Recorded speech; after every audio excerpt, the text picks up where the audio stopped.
Hello tout le monde, bienvenue dans cette nouvelle vidéo du chantier des Max. Aujourd'hui, une fois de plus, il fait beau, on en profite pour travailler dehors. On a quelques framboisiers, une vingtaine à planter. On a aussi quelques petites fleurs à mettre aussi pour agrémenter notre potager et faire venir les insectes, encore une fois. Donc on va s'occuper de tout ça, on a des ronces à enlever, on a un petit peu de terrassement à faire. Mais avant de commencer, on vous présente le sponsor du jour, King Lighting. Vous le savez, parfois on a besoin d'être bien éclairé sur un chantier et King Lighting nous a contacté il y a quelques mois justement pour nous envoyer un petit peu de lumière. Ils nous ont donc envoyé 2 lampes frontales LED qu'on a pu tester. L'avantage c'est que c'est super ingénieux, c'est super léger, c'est super pratique et en plus c'est français, ça on aime. C'est comme une lampe frontale classique qu'on enfile autour du front. Il y a plusieurs modes d'éclairage dont un éclairage LED grand angle jusqu'à 270 degrés et il y a même 5 types d'éclairage différents en fonction des situations. Mais le petit truc en plus qui est vraiment indispensable, c'est le détecteur de mouvement sur le côté. Il suffit juste de passer la main au niveau de votre front et en fait ça allume ou éteint automatiquement le bandeau LED et c'est super pratique quand vous avez les mains un petit peu prises ou que vous n'arrivez pas à trouver le bouton pour une raison ou pour une autre. Là, un geste de la main, ça s'allume, ça s'éteint. Il y a aussi une très bonne autonomie sur cette lampe frontale, donc vous pouvez même partir en randonnée nocturne si ça vous chante. Et en plus c'est étanche, donc vous pouvez même le faire sous la pluie si vous êtes encore plus motivé. Si ce produit vous intéresse, comme d'habitude, vous retrouvez le lien dans la description avec un petit code promo, LESMAX20, qui vous permet d'avoir 20% de réduction sur vos achats. On remercie beaucoup King Lighting d'avoir sponsorisé cette vidéo, ça nous permet de faire vivre le chantier, donc merci beaucoup à eux. Et nous on réattaque tout de suite notre jardinage.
Avant même, plutôt au niveau du bout de bois là.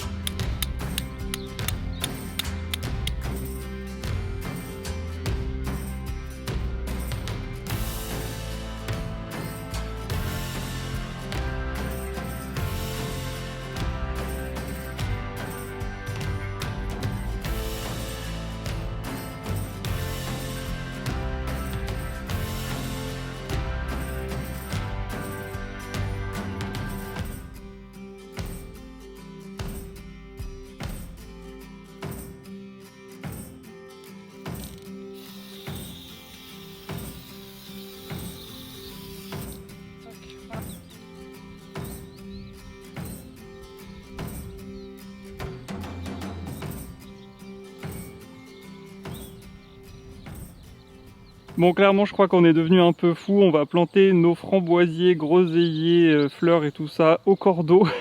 On a vraiment essayé de tracer les futurs contours de chaque plantation pour qu'à la fin, on ait quelque chose d'assez géométrique. Ce sera très bien pour mes tocs. Et puis surtout, ça va rendre le potager vraiment joli. Ça va en faire un jardin à part entière. Donc ici, si vous voyez, on a aligner tout ce qu'il faut pour planter nos 24 pieds de framboisier et de groseillier. Et là, au niveau du petit triangle, on va mettre pas mal de vivaces, comme ça va apporter plein d'abeilles, de papillons, d'oiseaux, d'insectes en tout genre dans le potager directement. Ça c'est très bien. Et surtout, on a fait les délimitations, je ne sais pas si vous le voyez bien à la caméra, de ce que sera l'allée principale en fait du potager. Là on voit les 2 piquets là-bas avec les bouteilles. Comme ça on est parfaitement dans l'alignement de notre arche qui un jour sera belle et fleurie. Mais c'est déjà pas mal de se rendre compte un petit peu à quoi ça va ressembler. Et je sais pas non plus si vous le voyez bien, mais le terrain n'est pas du tout droit, il est très en pente ici. Et l'objectif c'est de faire un petit peu de terrassement, mais on n'a ni le temps aujourd'hui, ni le budget pour faire venir quelqu'un pour le moment, mais on va prévoir ça dans un futur, on espère, assez proche. Et en fait, cette partie à droite va être toujours au niveau des carrés potagers, on va essayer de faire quelque chose de plat tout du long. Et par contre pour la partie sur la gauche, on va avoir une petite terrasse, comme ça va permettre de rattraper le relief du terrain et en fait on va cultiver notre potager sur 2 ou 3 niveaux. Donc pour l'instant c'est difficile de se rendre compte un petit peu, mais je pense que ça va être du plus bel effet une fois qu'on aura avancé là-dessus. Mais déjà on est content de voir cette partie là prendre vie. Maintenant qu'on a délimité tous les espaces, il va falloir qu'on aille chercher des gros cailloux pour justement délimiter encore mieux l'espace framboisier, et comme ça on pourra faire ensuite nos plantations.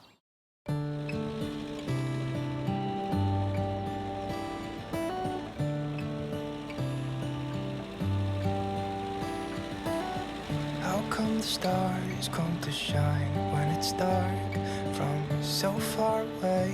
Show us where we are. What makes the sun go to sleep every night, and what's it dreaming of? Donc la pierre, on va mettre comme ça par rapport à la ligne. Ah non, je vais essayer dans la ligne, je pense. Donc comme ça. How come the sky sometimes hides behind the clouds? Maybe it's just like me, a little bit scared of heights. Why does the rain always keep on pouring down when it's grey outside? It really makes me wonder. Yeah, it makes me wonder. It really makes me wonder. Ooh, I wonder.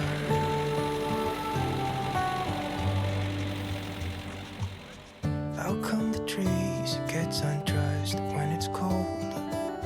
And don't they miss the leaves they left behind?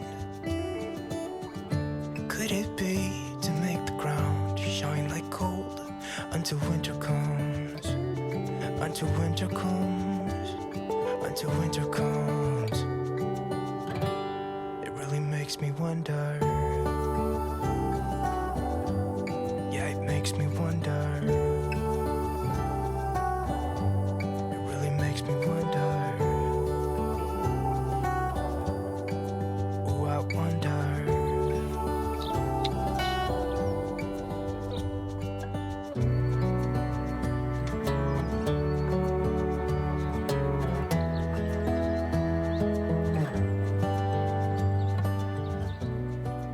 Et voilà, après un petit peu d'effort physique, nos 2 carrés framboisiers, on va dire, sont bien délimités. Il ne reste plus maintenant qu'à les planter et on a essayé au maximum de remettre à niveau pour que, comme je vous le disais tout à l'heure, toute cette partie-là qu'il y a sous le tracteur, en gros, soit au même niveau que nos carrés potagers. Comme ça, on n'aura pas de problème de lessivage des sols et de nos cultures quand il va beaucoup pleuvoir. C'est quand même mieux. Donc maintenant, prochaine étape, il va falloir mettre tous les petits framboisiers qui sont ici en terre.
De retour sur notre chantier après une journée bien remplie hier, on a fini de planter nos framboisiers, donc on a une dizaine d'espèces différentes, plus 2 espèces de groseilliers. Je ne sais pas si on va pouvoir se régaler dès cet été, mais ça va déjà normalement commencer à bien pousser. Et oui, les framboisiers sont une espèce assez envahissante, donc il va falloir qu'on fasse attention à entretenir bien autour pour pas que notre potager entier se retrouve envahi de framboisiers. Mais l'avantage de l'avoir placé dans notre allée principale du potager, c'est qu'on va y passer quasiment tous les jours, donc on va pouvoir surveiller la manière dont auront les framboisiers de pousser pour justement les garder à l'intérieur de leur petit carré. De toute façon, encore une fois, c'est une expérimentation, on verra bien ce que ça va donner dans les prochains mois et futures années. Aujourd'hui, on continue avec un petit peu de plantation, on a pas mal de vivaces qu'on a acheté, on voudrait faire un petit coin fleuri au milieu du potager. Donc encore une fois, un petit peu de terrassement à prévoir et puis on va planter ça aussi dès aujourd'hui, toujours sous un magnifique soleil.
Toi, tu vas nous faire un Toi, t'as pas losange. Tu vas confiance. nous faire un losange carré. Non. Ouais, et toi, ton rond, il est pas très rond. Hein. Il est grave rond, mon rond, tu rigoles. Non, de Vinci, il aurait pas été très content. Il est super rond. Voilà, un petit bassin. Maintenant, tu le colores et puis on a notre bassin. Ouais, ça pourrait être pas mal. Ouais.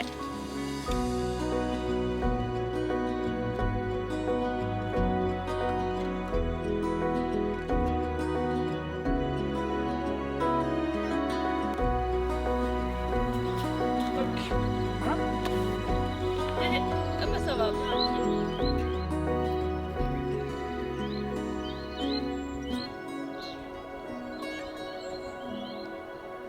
Et voilà notre petit massif de vivaces qui commence à prendre vie. Donc il va falloir qu'on plante tout ça. Ça fait déjà pas mal de monde dans un petit espace, mais ça devrait être top une fois que ça va fleurir. Et vous ne pouvez pas y échapper, on a fait un petit cercle au milieu parce qu'en fait en voyant cette forme, on s'est dit que ce serait top de mettre un tout petit bassin enterré. Comme ça, on a un point d'eau au milieu du potager. Alors un point d'eau pas pour nous, hein, pas pour aller puiser l'eau et arroser nos récoltes, mais plus pour attirer le maximum de faune sauvage et puis avoir un point humide au milieu du potager, de cette partie-là du potager. Donc ça c'est très bien, on en mettra un peu partout je pense dans le grand potager en devenir. Mais voilà, on est déjà super content de ce que ça rend, il ne reste plus qu'à planter tout ça. Le vent se lève.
C'est ici que s'arrête cette vidéo. Nous sommes le lendemain parce qu'on est parti le soir juste avant la fermeture des magasins pour acheter ce qu'il faut pour pouvoir pailler les espaces des massifs.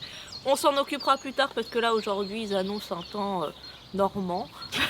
Oui, parce que on veut pas pailler avec de la paille justement comme on a fait pour les cultures. Comme là ça va être plutôt des fleurs et que c'est censé être un coin joli, on veut aussi que cet endroit soit joli. C'est pas que la paille c'est pas joli, mais disons que c'est plus utile pour rendre le sol fertile pour les cultures. Là on voudrait mettre des écorces de pin ou quelque chose dans le genre. Donc on n'a pas trouvé notre bonheur hier soir dans le magasin, on pensait le faire ce matin. Mais du coup on commande ça pour la prochaine fois et puis on vous montrera. Pareil, le petit bassin, je pense qu'on va l'acheter dans les prochains jours pour installer ça aussi cette année. Toujours est-il qu'à part ces deux petites choses, on devrait laisser le potager un petit moment tranquille. On va laisser tout ça pousser. On reviendra plus tard dans quelques semaines, quelques mois pour s'occuper de planter peut-être les tomates, des fraisiers, on verra. Bah, le mois prochain je pense. Oui, On ça va sera venir déjà vite, en avril le mois prochain. C'est vrai, c'est vrai. Mais bon, voilà, donc là, on va se focaliser à 100% sur la maison pour avancer un petit peu. On change. Il y en a plein qui se demandent un peu pourquoi on fait cette organisation de passer de l'intérieur à l'extérieur et pas se focaliser uniquement sur la maison pour avancer, parce que c'est un peu la priorité, c'est vrai, d'emménager sur le terrain. Sauf que pour notre santé mentale, c'est bien de changer un peu les activités, pour vous aussi. Et puis, parce que quand on sera dans la maison, on sera bien content d'avoir un peu avancé sur l'aménagement du potager, du jardin, pour qu'on puisse profiter des extérieurs dès qu'on y sera. C'est Voilà. ça, parce que la nature prend son temps et tout le temps qu'on gagne à planter les arbres aujourd'hui, à travailler le potager aujourd'hui, c'est autant d'années qu'on gagne plus tard voilà, pour voir tout ça pousser, pour voir tout ça grandir et pas se retrouver sur un terrain qui est quand même relativement stérile. Hein. Quand on l'a acheté, c'était rien de moins qu'une prairie. On a quelques arbres autour de la mare et tout ça, donc c'est très bien. Mais c'est vrai que l'idée qu'on a en tête et de ce qu'on veut en faire, ça n'a rien à voir avec ce que c'est aujourd'hui. Et déjà de commencer à planter 2-3 trucs par-ci par-là, ça commence à ressembler à quelque chose. Et on se dit que dans 10 ans, ça va être une jungle luxuriante. et on veut vraiment avoir cet effet-là, garder le côté champêtre, mais aussi avoir cette abondance de vie, de couleurs, de saveurs et tout ça autour de notre maison. Donc c'est pour ça qu'on attaque dès aujourd'hui la partie aussi extérieure. En tout cas, merci beaucoup d'avoir regardé cette vidéo jusqu'au bout. On remercie aussi King Lighting qui nous a soutenus dans cette vidéo. Donc si vous êtes intéressé par leurs produits, vous retrouvez le lien dans la description avec le petit code promo. Nous on se retrouve dans la prochaine vidéo avec, comme l'a dit Maxime, l'intérieur de la maison cette fois-ci. Abonnez-vous si celle-ci vous a plu, mettez un petit j'aime, un petit commentaire et à la prochaine. Salut. Salut.